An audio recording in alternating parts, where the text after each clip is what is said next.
How's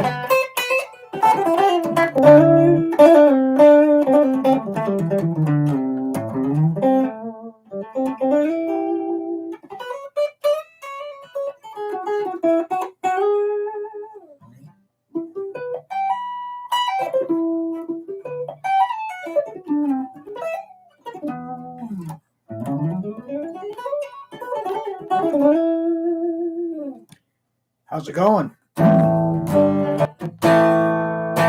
Can you hear me and see me okay and all that good stuff? You could put that in the comments. If it's working, I'd appreciate that.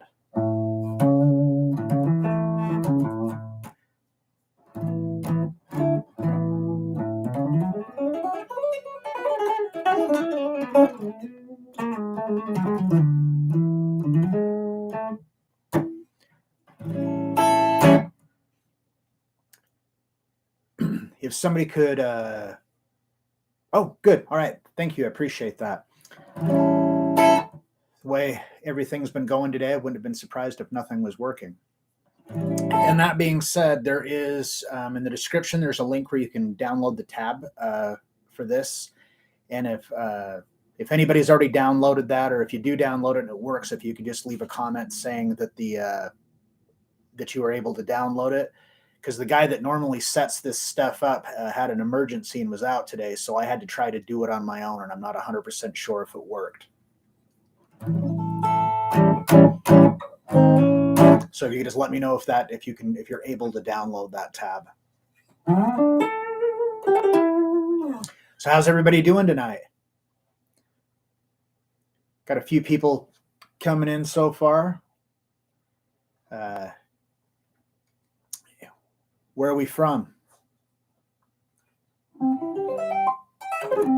I'm coming at you from Utah. Where are you guys from?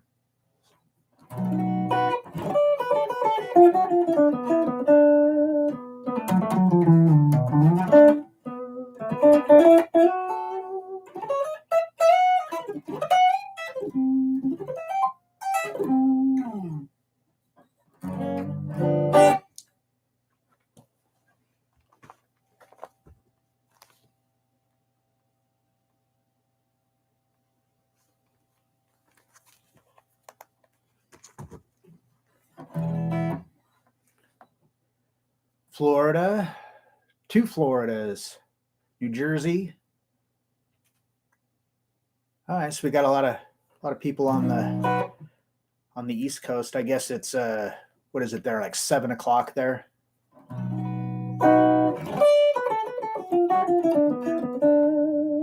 It's 5 o'clock my time. Well, 5:03.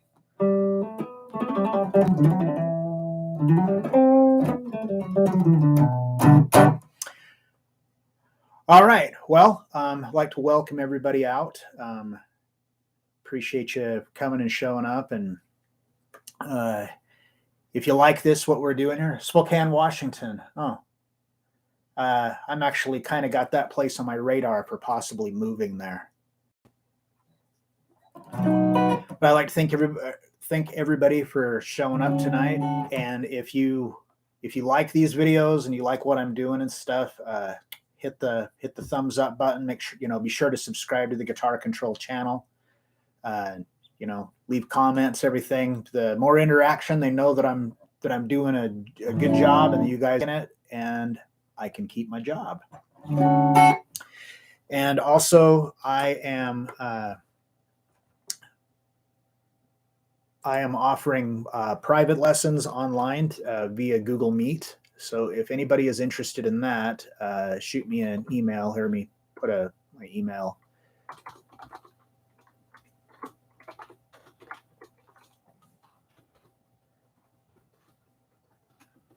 Whoops.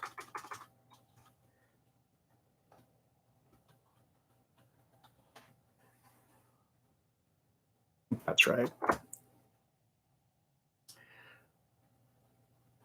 All right. So just like the description says, we're going to be looking at some arpeggios and some sweep picking.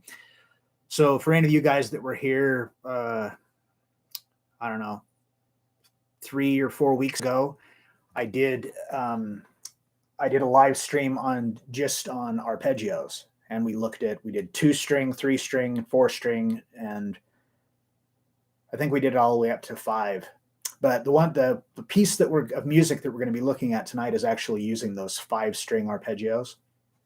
So if you weren't here for that, or you didn't practice those and stuff, then this might be a little bit advanced for where you're at, but you can still like learn the concept of it. And if you learn these shapes, there's just two shapes they have to learn, major shape and a minor shape, and then you can play all over the fretboard with this. So let's first just take a look at these arpeggio shapes.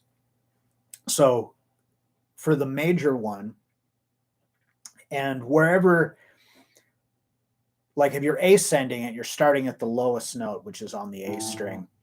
Wherever you start is that's your root note. So like if we started here on the 12th fret, that would be A, and if we did the major shape, then it would be an A major arpeggio.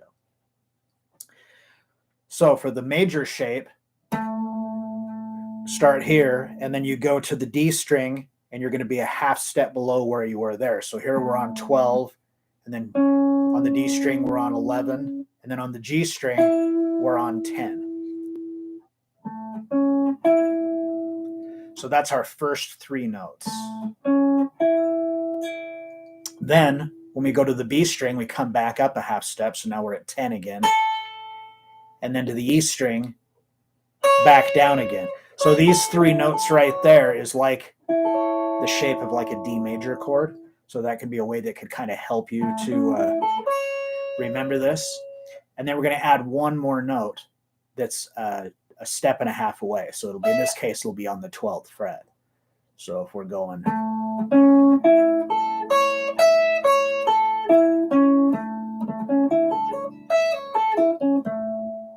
so you're going to want to memorize that shape.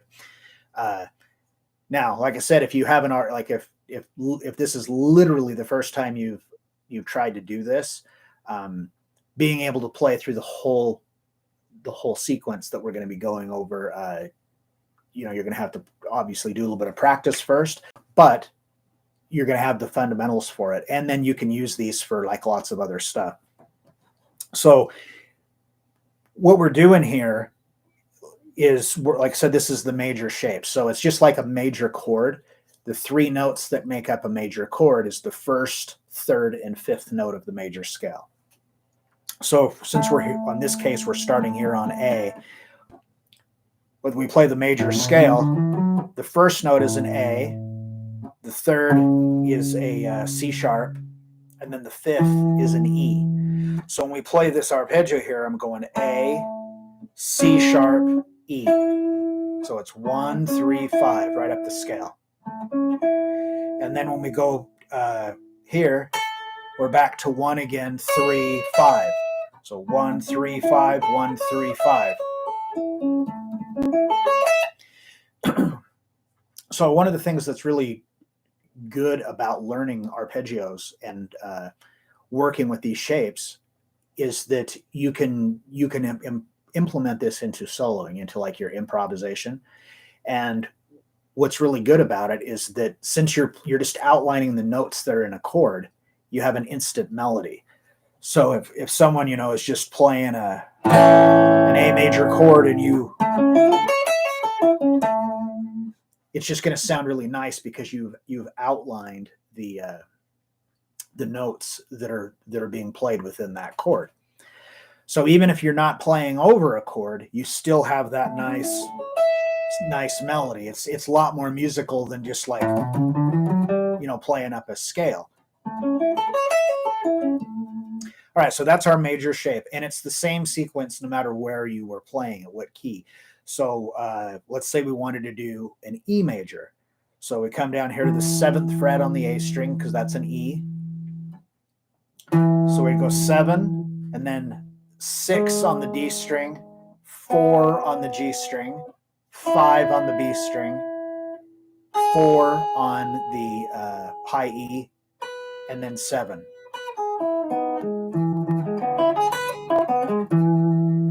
Now, another thing with this is that you do want to make sure that you don't want to try to, not use your pinky.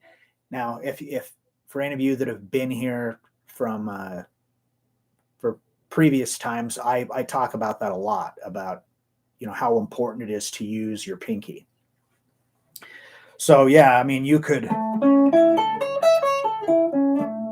just completely omit it and just use your first three fingers, but in the long run, it's just so much more efficient to do it by adding in your pinky. And especially if you're a beginner, a lot of beginners, like, they immediately don't want to do it because they think, oh, my pinky isn't strong, it's not coordinated, it's not long enough. I've heard it all. It's just doesn't get used a lot, so it isn't strong. It doesn't have a lot of strength and like dexterity, but you can get it just with practice. Dodge City. Oh, that's cool.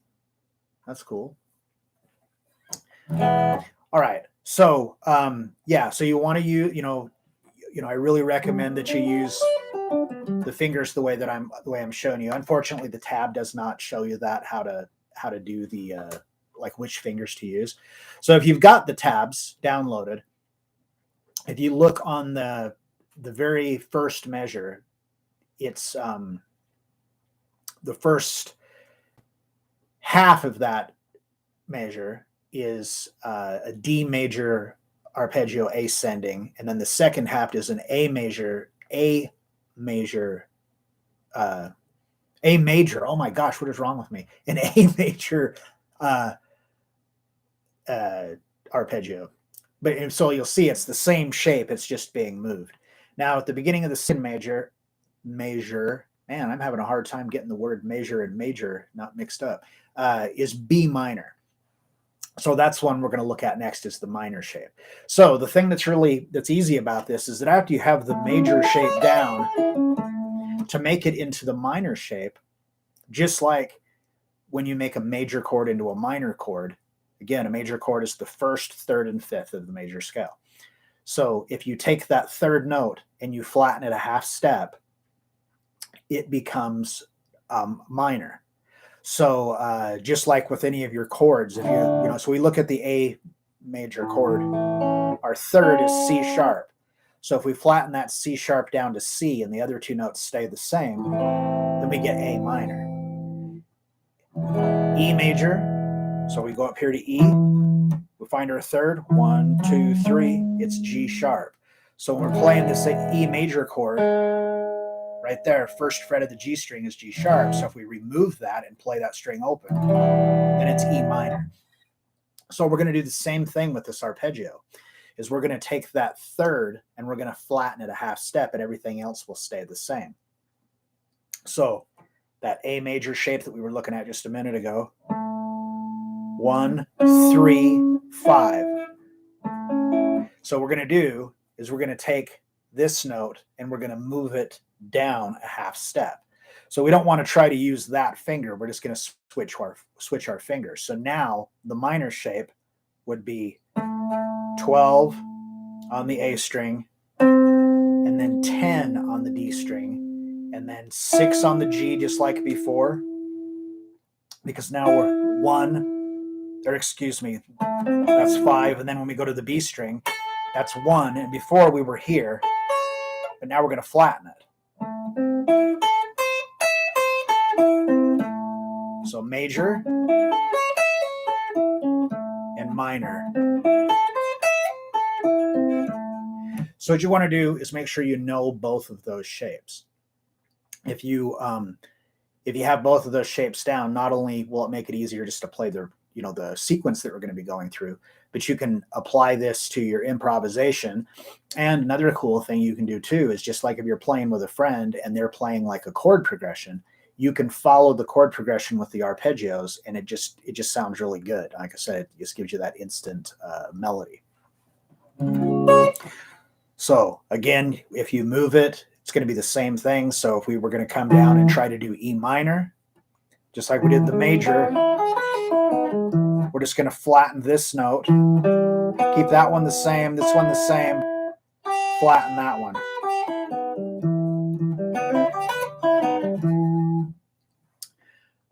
All right, so those are the two shapes that we're going to be using. And as far as for 3-note chords, you could also, you could do diminished arpeggios or you could do augmented arpeggios, but for the most part, you can do a lot with just the major and the minor. And then maybe in the future we'll do another one of these, and we'll add in make them a 4-note arpeggio, so we can add a 7th in there as well. So before we move on with anything with this, does anybody have any questions about this thus far? So now would probably be a good time, if you're confused about this, now would be a good time to ask a question, because here in a minute we're going to be kicking it up a notch, and it's going to be possibly more confusing for you.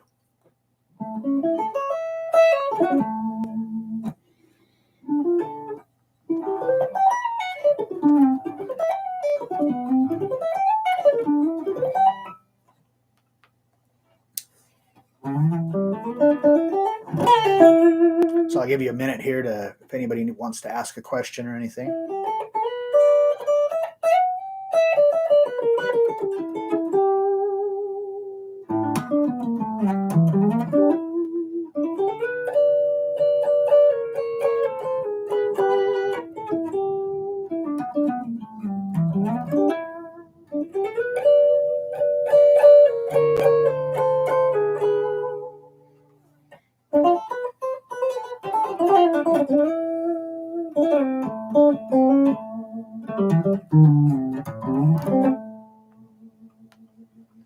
So you guys are on the East Coast getting miserable winter weather yet? It's kind of weird here. Usually by Thanksgiving at least we've got snow on the ground and it's cold. I mean, it's not spring weather out there, but it's pretty warm for this time of year. All right, so I'm going to assume that nobody has any questions. So we're going to go ahead and move along with this.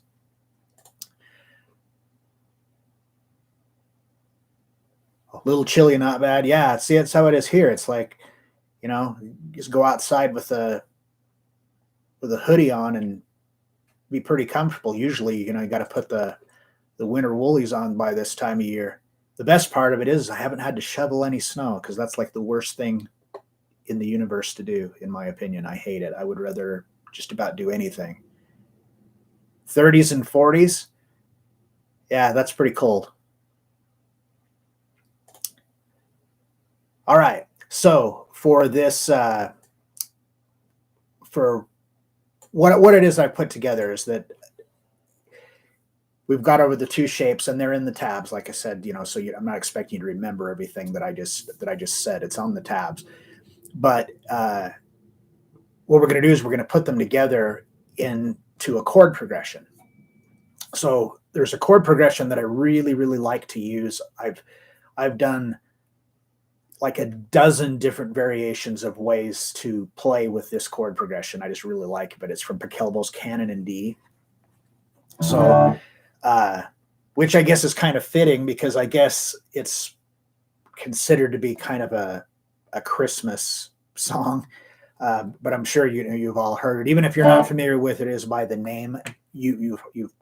I would be really surprised if anybody has not heard of this.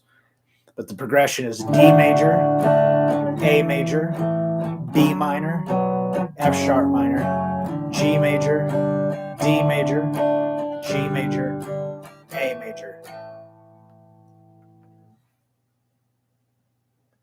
Your pick moves around. You don't think that you're pinching it hard enough. Well, that very well could be. With that, you kind of got two things you got to look at. Is some guitar picks are really slippery. Like, you pick them up, and as soon as you get any kind of sweat, or anything, they get really slippery. Like the ones that come to mind are the the Fender, I can't remember what they call it, but I'm sure you've seen them. They're kind of a, I don't know, kind of a reddish brown color. Just the, standard Fender guitar picks. Those things, as soon as they get slippery, wet or anything, they become very slippery. So getting picks that have like raised lettering, or just like these ones here that I use, they just have so much printing on them that they are pretty. Yeah, celluloid. I believe that's right. Thank you. I'm terrible at remembering all that kind of crap. Having that on there gives a little bit of a gripping surface, but it is a certain amount of how hard you're pinching it too. And the thing of it is that you got to find a happy medium between not holding it tight enough that it's slipping around, but holding it so tight that you get a cramp in your arm because you got a death grip on it. So a way that you can kind of train your hand or your fingers, however you want to look at it, to be able to hold the pick tight enough is, grab the pick, hold it like how if you're going to play, and then the part poking out where you normally pick, the strings would pick, grab that with your other fingers and try to rotate the pick and then squeeze harder. Now, you don't want to be clamping up here and in your wrist. You should still be able to bend your wrist like this, but not move the pick. So you just kind of got to train your hand that the pinching is being done with this muscle right here. I hope this makes sense. I've shown this to people in person before. So I try to explain it over a web camera, but so you're holding it like, how you would play, and then grab it and squeeze it tight enough that you can't move it, but you can still bend your wrist. And then just kind of play around with that, and pretty soon your hand will figure out what's the best thing. And then if you're using picks that are like really slippery, Dunlop has picks that have, well, I'm sure lots of companies do, but these are the ones I've seen that actually have the lettering is raised. It's like it's got quite a texture on it. And then there's picks, I think the brand is called like Grip Pick or something like that. And they actually have on that surface, it's a real heavy texture, almost like skateboard grip tape. I've seen people actually use that, put a little piece of grip tape on their guitar pick. I don't want to get that complicated with it myself, but these ones work great with just all this raised lettering. Well, this isn't stamped. This is just the ink is just like really thick or whatever it is that they, paint them with. And anyhow, these are probably the best ones I've ever had for not dropping them when I play. They seem to hold pretty good. Okay, so anyhow, I hope that answers your question. All right, so for this Canon and D, what we're going to do is, like I said, the chord progression is A major and then A major. So we're going to ascend the A major arpeggio and then descend the D major, or excuse me, we're going to ascend the D major one and then descend the A major one. And then it's B minor. So then we're going to ascend the B minor, descend the F sharp minor, so on and so forth. So it just gives it I think it just has a really nice flow, because then it's just like, you can almost picture the music in your mind, going up and down, up and down. All right, so for this first one, for the D major, we're going to start on the 17th fret. So we come to the 17th fret on the A string, and that's D. So we're going to ascend the D major shape. Oh, actually, before we get into this, I never did really talk about the right picking hand.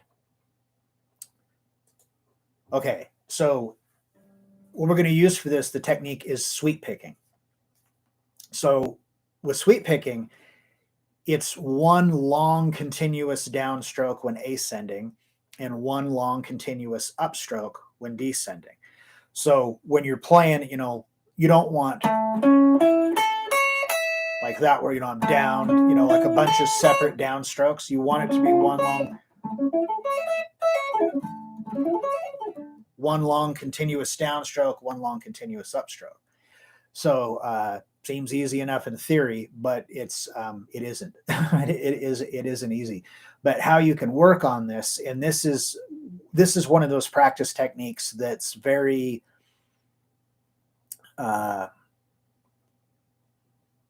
it can be monotonous. This is going to be a true test of your patience and your tenacity, to just want to do this. So if as we're, we're ascending, I play this first note, and when I pick, I let the pick come to a rest on the D string. And then when I pick the D string, I let it come to a rest on the G string, and so on and so forth. So that way you get this long continuous upstroke or downstroke. And then the opposite when you descend. So when I descend, I'm picking that E string, and I'm letting the pick come to a rest on the B string. Pick the B string, letting it come to a rest on the G. Picking the G, coming to a rest on the D. So on and so forth. So you got this.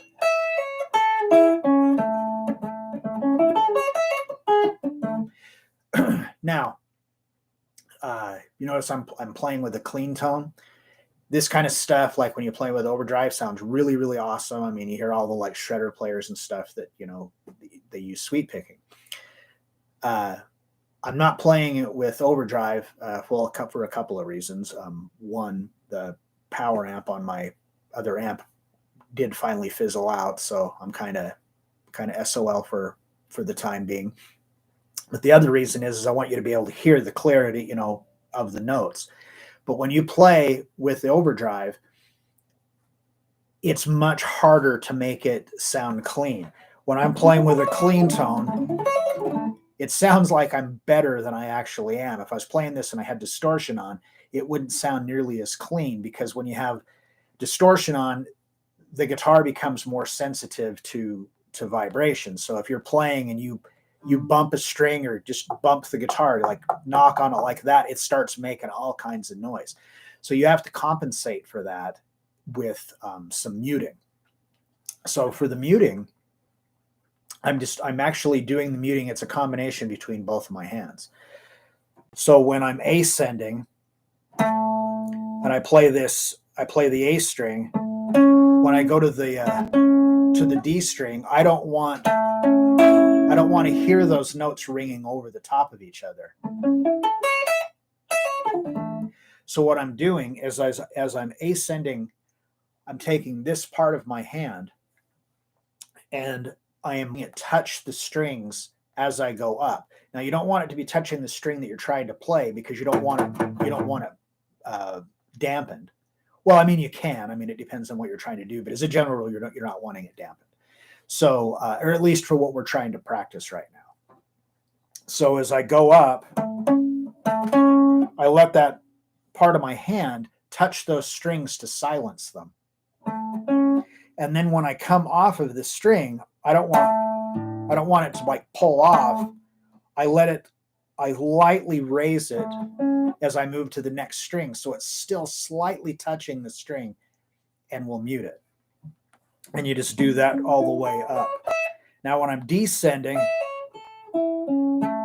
it's, since I'm holding the pick here and this part of my hand is back here, I can't, I don't want to try to turn my arm upside down to try to do the same technique when descending. So when you descend, you have to do it differently. And that's where your fretting hand comes in. So if I'm descending the arpeggio, as I'm coming down,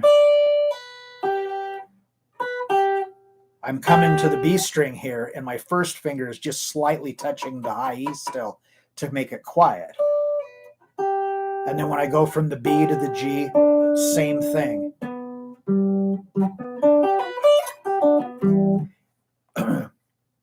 Anyway, like I said, this doesn't just happen like that.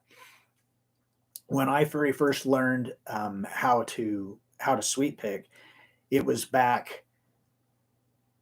It was in the really late '80s, early '90s, and when I got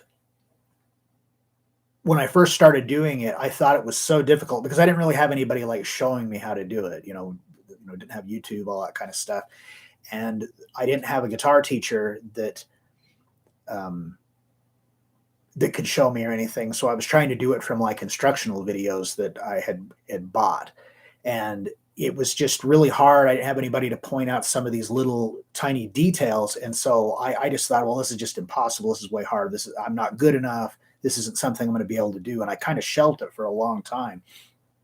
And then later on, just started. I really wanted to be able to do it, so I just put in the time. So that's all it's a matter of, is just really putting in the time and the effort to get it down so you're able to do it. So for those of you that have tried to do this, or you're trying to do it right now and you're thinking, oh my gosh, this is so hard, don't don't lose your faith. You'll be able to do it. It just does take some time. And I decided to do this tonight because it seems like there's always it's an eclectic group of people that are watching this. We have some people that are very, very beginners, and then other people that are more advanced. And so the people who are more advanced are bored when we're just, working with strumming songs, and vice versa. So I've got to kind of, mix it up.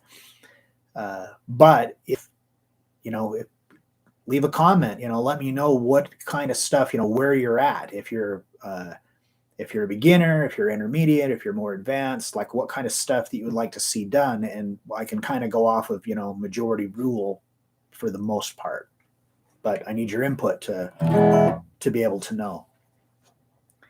Okay. So now that we got the shapes down, and we've kind of went over the technique, while you're like trying to work on these shapes and memorize them and stuff, don't like beat yourself up over the technique part of it. It will come with practice. You'll get these shapes memorized more than likely much sooner than you're going to get the sweep technique part of it down. So, just stick with it. Just be tenacious with it. Okay, so for Canon and D, the very first one we're going to be doing is D major. It's the first chord of the progression. So we come up here to D on the 17th fret of the A string. So it's going to be 17 and then 16 on the D string, 14 on the G string, 15 on the B, 14 on the high E, and then 17 on the high E after that. So when I'm doing this, I like to just do that one as a hammer on. Better make sure actually that's how I did it on the tabs. Yeah.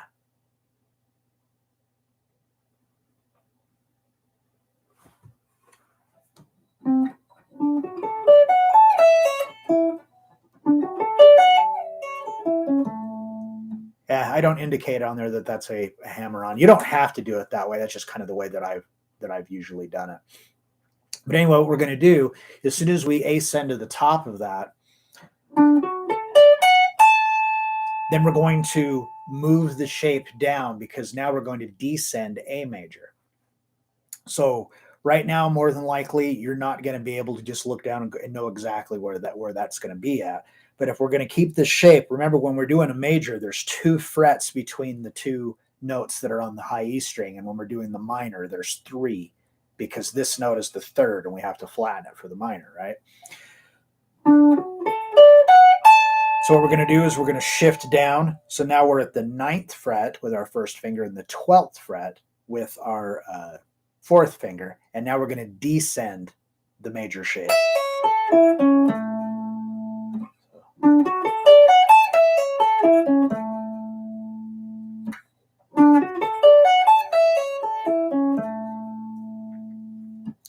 And this is also like has a triplet feel. So it's like,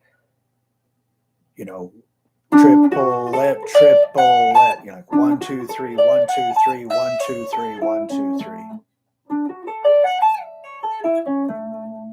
All right, so that's like the first part of it. So what I would really recommend is kind of breaking this down like that and just take it one little part at a time. So like the first measure is what I just played. It's set up so there's 2 chords per measure.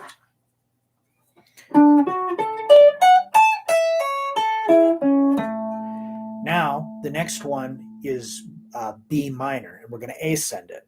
So we just have to move up to where B is. So we ended here on A, so it's just a whole step away. Now we do the minor shape. So for the minor shape here, 14 on the A string, 12 on the D string, because remember we're flattening that third to make it minor. 11 on the G string, 12 on the B string, 10 on the high E, and 14 on the high E for the second note. And again, we've got 3 frets in between. So far we've got, whoops.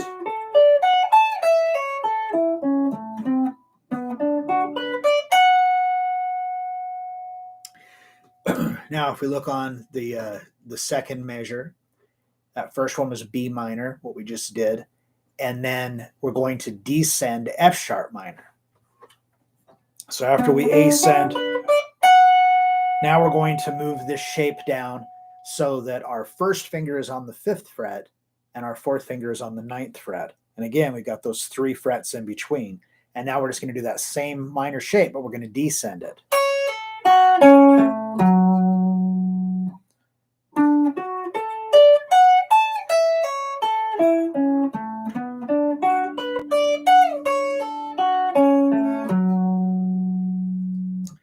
All right, so that's 50% of the whole progression. It's 4 measures long, 2 chords per measure. Whoops. All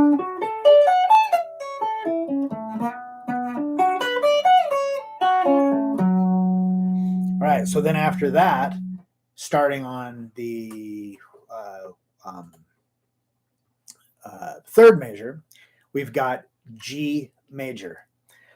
So G, since this was F sharp, it's just going to be a half step up. So we just move up 1 fret. So now we're on the 10th fret of the A string. And we're going to ascend the major shape again. So 10 on the A string, 9 on the D string, 7 on the G string, 8 on the B, 7 on the high E, and 10 on the high E. And now, since it's major, only 2 frets in between. All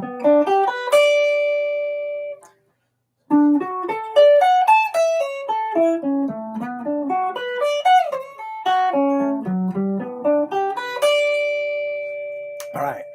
So now, after that G, so we're at the second half of the third measure. You can see there it says that it's another D arpeggio, but we're not going to do the same one that we already did. It's going to be the same shape, but we're not going to do it on the same octave. So what we're going to do now is we're going to move it. We're going to play it a whole octave lower than where we started. So we did it ascending here. Now we're going to, oh my God.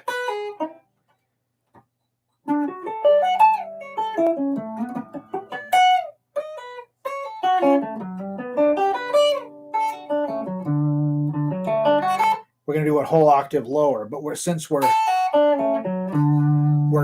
descending it, and this one where we ascended it, so it kind of confuses you a little bit. But now we're going to be first fingers on the 2nd fret and your 4th fingers on the 7th. So this is like a pretty big move.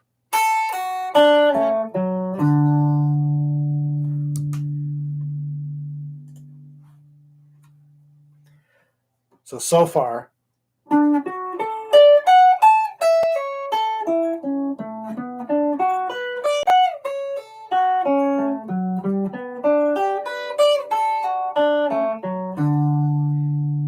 So then we're going to go to G again. So now we're going to move all the way back up to where we did the G here again at the 10th fret, G major, ascending. And then we're going to end it by descending A major. And it's the same one that we already did. So we just shift up to the 9th fret with our first finger, 12th fret with our 4th. And then the whole thing would just repeat.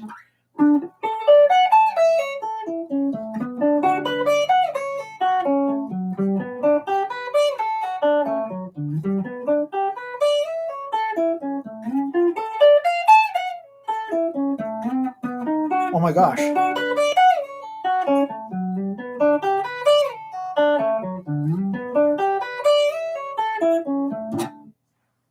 Like that. Now again, like I said, it's going to be, especially if you're completely new to this, you're just not just going to jump into doing it right away. So recommend is first thing is just memorize the shapes, the two shapes, the major and the minor shape. And once you have the major shape down, it's really easy to get the minor because it's just that one note is flattened a half step. Practice it. Practice both of them, ascending and descending, and then just start with just that first measure. Just work on that. And when you can do that, then do the add in the first half of the second measure. So you're just adding in one chord at a time. And it might be something you have to work on over time.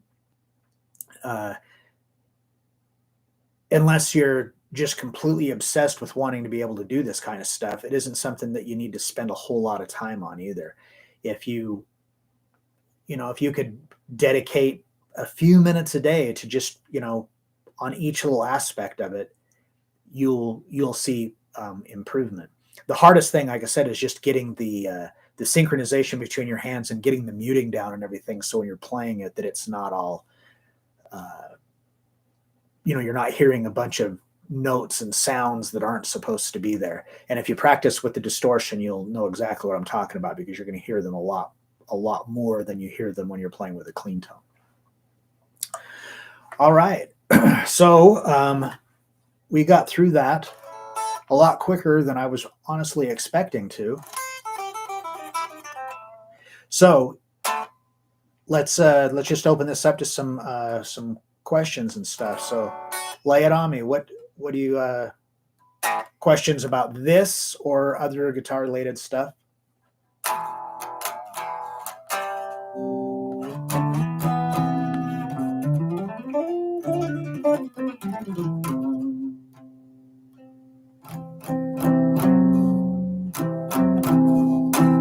I think it's kind of well, I guess it's just Murphy's Law, but there's a guy that that has been here on and off since the beginning, and he seems like he only happens to show up when I'm doing like the like acoustic stuff or doing like stuff with chords or whatever. And he's always asking questions about arpeggios and picking and stuff like that. And I don't think he's here tonight, but that's just the way that it goes.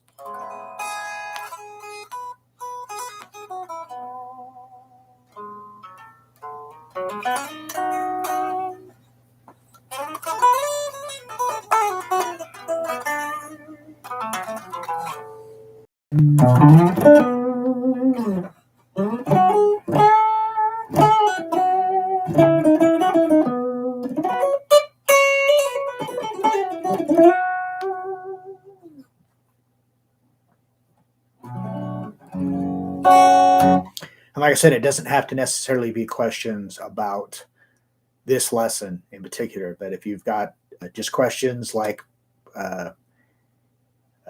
E. Parker, he asked about the the pick moving around, and remember somebody I think it was last week asked how do you know when you need a fret dress, that kind of thing. So if there's just anything you have questions about, guitar related questions, lay them on me. Let's try playing Stump the Dummy. We haven't done that for a while, and for any of you that don't know what that is I encourage you to ask a question, a guitar-related question that maybe I can't answer. And that's not implying that I know everything, because that's couldn't be any farther from the truth. But it's just kind of funny sometimes some of the questions that have came up. One time somebody asked me actually a question about a place here in Utah, and I've lived here my whole life, and I didn't know what it was. It's kind of funny.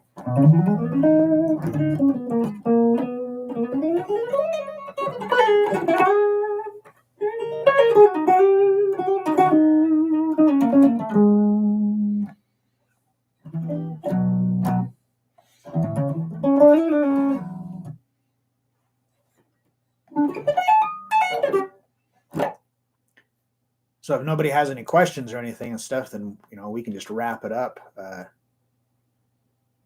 We're about out of time anyway, but I would certainly like to try to answer any questions if anybody has any.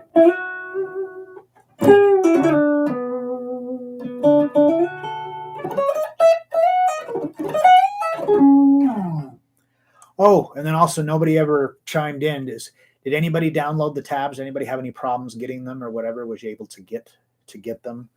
Because the guy that normally sets all this stuff up wasn't here, and so I had to do it on my own, and I'm pretty technologically challenged and I don't know if I did it right or not.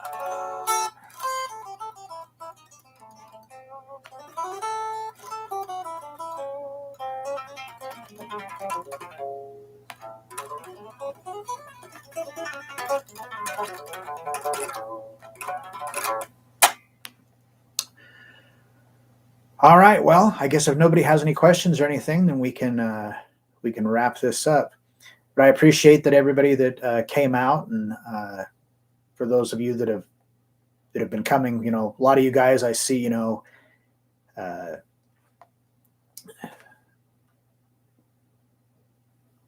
oh, you're welcome. You're welcome. I appreciate you being here. So I was just gonna give props to you guys. I see a lot of you guys here week after week. I really appreciate the support. And if there is anything that you'd like to see covered in any of these lessons or whatever, leave a comment and let me know. But be sure to subscribe to the channel. There are there's new lessons put up 2 or 3 times a week. Some of them by me, some of them by some of the other instructors at Guitar Control. And just appreciate the support. Hit that thumbs up button, subscribe to the channel, leave comments, all that stuff, shows them that I'm doing a good job and you guys are digging what I'm doing.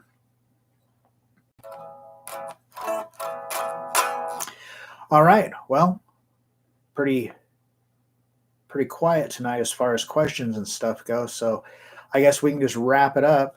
And again, appreciate everybody for coming out. And if you are interested in doing private lessons, my email, I left the email in the comments.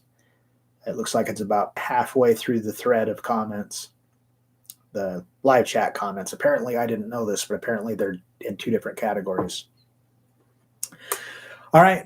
Well, I appreciate everybody coming out. Hope you all have a great night, and I will catch you next week. Thanks.